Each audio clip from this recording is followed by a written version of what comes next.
So hey guys, so Ajay Devgan, Jimmy Shergill আৰু টাবুৰ এখন নতুন মুভি আহিছে যোনখনৰ নাম হ'ল और मैं कहा तुम था।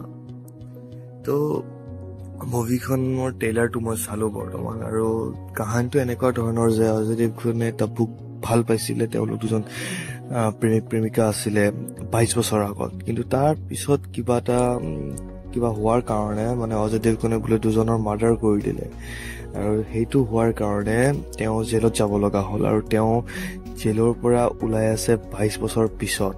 তো 22 বছৰ পিছৰ পৰা কাহিনীটো আৰম্ভ হয়, যেতিয়া তেওঁ জেলৰ পৰা ওলাই আৰু তেওঁ জেলক কয় যে মোৰ শাস্তিটো কমাব নালাগে, মই জেলত থাকিম, কিন্তু তথাপি কিবা কাৰণ তেওঁ জেলৰ পৰা ওলাই যায়। তাৰ পিছত তেওঁ টাবুক লগ ধৰে আৰু টাবুৰ তেতিয়ালৈকে বিয়া হৈ যায় চাগে জিমি শ্বেৰগিলৰ লগত, আৰু টাবুৱে তেওঁক লগ ধৰাৰ পিছত কাহিনীটো সেনেকৈ কয়। তাৰপিছত দেখায় আৰু ভিজুৱেলছ কিছুমান যে জেলৰ পিছত মাৰপিট কৰা বা জেলত যোৱাৰ আগতে দুটামানৰ মাৰ্ডাৰ কৰা সেনেকা কিবা কিবি দেখায়। কিন্তু এতিয়া মেইন কাহিনী কি, ইয়াৰ পিছত ছাছপেন্স কিবা আছে নেকি নে অনলি লাভ ষ্টৰিয়ে হয় এইটো ক'ব পৰা নাযায় ট্ৰেইলাৰটো চাই পেলাই। অভাৰঅল যদি লাষ্টত এনেকৈ কৈছে যে হামতো মতলব এনেকুৱা টাইপ কৈছে যে আমি নিজেই নিজৰ দুখৰ কাৰণ আৰু বেলেগৰ কি দম আছিলে, মানে और मैं कहा तुम था। তো এতিয়া ফিল্মখন ৰিলিজ হ'ব 5 জুলাইত আৰু 5 জুলাইত বহুত বেলেগ বেলেগ ফিল্ম ৰিলিজ হৈ আছে।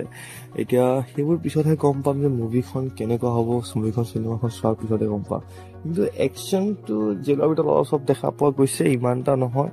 আৰু অভাৰঅল ফিল্মখন চাগে চব মানে লাভ ষ্টৰীৰ ওপৰতে হ'ব পাৰে টাবু আৰু অজয় দেৱগনৰ ভিতৰত, আৰু তেওঁলোকৰ কিয় ব্ৰেকআপ হ'ল, কিয় জেলত গ'ল, কিয় জেলত যাব লগা, কিয় মাৰ্ডাৰ কৰিলে সি, আৰু 22 বছৰৰ পিছত আকৌ ৰহস্যজনক টাইপ লাগি আছে। চাওঁ এতিয়া কি হয় কি নহয়। মুভিখন ৰিলিজ হ'ব 5 জুলাই তাৰিখে আৰু ৰিভিউ মই দি দিম 5 জুলাইৰ পিছত, সোনকালে চাব চেষ্টা কৰিম।